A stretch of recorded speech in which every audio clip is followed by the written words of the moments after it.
नमस्कार दोस्तों, बहुत बहुत स्वागत है आपका अपने YouTube चैनल हिंदी साहित्य में। आज की वीडियो का जो हमारा टॉपिक है वह है शिक्षण के उद्देश्य, विशेषताएं और आधारभूत अवधारणाएं। तो चलिए शुरू करते हैं आज की वीडियो। सबसे पहले है शिक्षण के उद्देश्य, जिसको इंग्लिश में कहते हैं टीचिंग ऑब्जेक्टिव्स।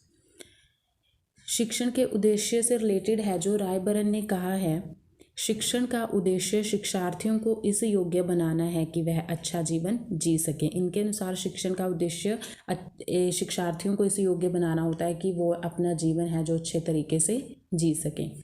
फिर आते हैं प्लेटो कहते हैं कि शिक्षण छात्र के शरीर और आत्मा में सौंदर्य और पूर्णता का विकास करती है, जिसके वह योग्य है। कि शिक्षा के द्वारा है जो एक स्टूडेंट के, एक छात्र की आत्मा के साथ साथ उसके शरीर के सौंदर्य और पूर्णता का भी विकास होता है।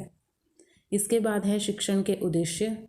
सबसे पहला उद्देश्य आता है शिक्षार्थियों को जीवन से संबंधित उपयोगी ज्ञान प्राप्त करवाना।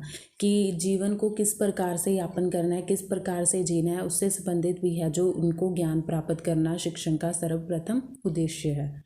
फिर आता है शिक्षार्थियों को सिखाने के लिए प्रोत्साहित करना कि वह पढ़ें और अन्य कार्यों में भी रुचि लें। उनको पढ़ने के साथ साथ अन्य कार्यों में भी है जो रुचि लेने के लिए प्रोत्साहित करना शिक्षण का उद्देश्य माना जाता है। फिर नेक्स्ट है शिक्षार्थी में आत्मविश्वास की भावना को जागृत करना, शिक्षार्थियों का मानसिक तथा आध्यात्मिक विकास, नैतिक और सामाजिक मूल्यों का विकास, शिक्षार्थियों को स्वास्थ्य, स्वच्छता और अपने परिवेश के प्रति जागरूक बनाना। ये भी है जो शिक्षण का महत्वपूर्ण उद्देश्य माना जाता है कि उनको स्वास्थ्य के साथ साथ स्वच्छता और अपने परिवेश के प्रति जागरूक भी बनाया जाता है।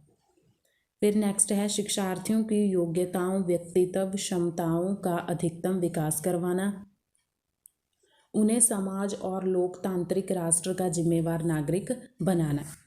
फिर नेक्स्ट आता है छात्रों का सही मार्गदर्शन करना, छात्रों की कठिनाइयों को दूर करना व अशुद्धियों का निवारण करना। ये भी शिक्षण का एक महत्वपूर्ण उद्देश्य माना जाता है। उद्देश्यों के बाद नेक्स्ट आता है शिक्षण की विशेषताएं। शिक्षण की कौन कौन सी विशेषताएं हैं? सबसे पहले इसकी विशेषता आती है शिक्षण से शिक्षा के उद्देश्यों की प्राप्ति होती है। फिर है शिक्षण पाठ्यचर्या एवं पाठ्यक्रम के अनुसार होता है, जिसको करिकुलम और सिलेबस कहते हैं, उसके अनुसार है जो यह प्रोसेस होता है। फिर नेक्स्ट आता है शिक्षण का वातावरण गतिशील होता है। उत्तम शिक्षण में छात्रों के कठिनाइयों को जानकर उन्हें दूर करने का प्रयास किया जाता है। उत्तम शिक्षण वही माना जाता है जिसमें है जो टीचर पहले छात्रों की जो प्रॉब्लम्स होती हैं उनको जानता है और उसके बाद उनको है जो उनको दूर करने का प्रयास करता है। फिर है अच्छे शिक्षण में वांछित सूचनाएं प्रदान की जाती हैं। शिक्षण के दो मूलभूत प्रतिरूप होते हैं, प्रशिक्षक केंद्रित और शिक्षार्थी केंद्रित। ये है जो शिक्षण के दो मूलभूत प्रतिरूप होते हैं। पहला प्रशिक्षक केंद्रित होता है, इसमें है जो सारी रिस्पॉन्सिबिलिटी है जो टीचर की होती है, शिक्षक की होती है कि बच्चों को कैसे पढ़ाना है, कब पढ़ाना है, कितना पढ़ाना है और किस तरीके से पढ़ाना है, जिसके बाद वह अंत में है इसका मूल्यांकन भी करता है। दूसरा है जो शिक्षार्थी केंद्रित, इसमें है जो स्टूडेंट होता है सब कुछ है जो उस पर ही निर्भर करता है, वह स्वयं ही उत्तरदायी माना जाता है। शिक्षार्थी का हित केवल ज्ञान प्राप्त करने तक ही सीमित नहीं होता बल्कि उसकी विवेचना में भी निहित होता है। उसके बाद नेक्स्ट है शिक्षण विज्ञान के साथ कला भी है।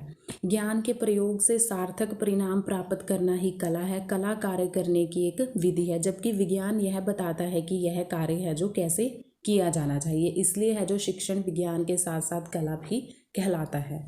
शिक्षण सहानुभूतिपूर्ण होता है, जो शिक्षार्थियों की सहायता से ही आगे बढ़ता है। ये जो शिक्षण है, जो टीचिंग है, जो शिक्षार्थियों की सहायता के साथ ही आगे बढ़ सकता है यह प्रोसेस।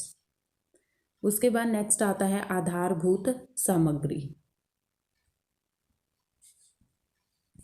आधारभूत सामग्री में है सबसे पहले है शिक्षण प्रक्रिया में मूल रूप से शिक्षक स्वतंत्र चर, शिक्षार्थी आश्रित चर और पाठ्यक्रम हस्तक्षेप चर महत्वपूर्ण भूमिका होती है। इनकी है जो शिक्षण प्रक्रिया में है जो टीचर की, स्टूडेंट की और सिलेबस की है जो महत्वपूर्ण भूमिका मानी जाती है।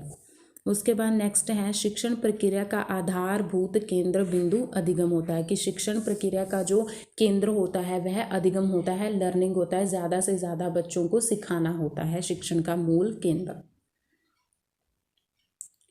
शिक्षण के आधारभूत आवश्यकता शिक्षार्थियों के व्यवहार में परिवर्तन लाने के लिए होती है। जो इसकी आवश्यकता होती है शिक्षण की मेन ये होती है कि जो विद्यार्थी होते हैं, स्टूडेंट होते हैं, उनके व्यवहार में है जो परिवर्तन लाना, उनको एक अच्छा व्यवहार देना।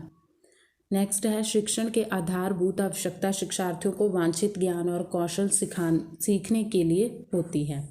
शिक्षण का आवश्यक तत्व शिक्षक होता है, ज्ञान का परिमार्जन करता है। जो शिक्षण का आवश्यक तत्व होता है वह टीचर होता है जो विद्यार्थियों को ज्ञान की प्राप्ति करवाता है। शिक्षण ज्ञान बोध और संकल्प शक्ति द्वारा ही संभव होता है।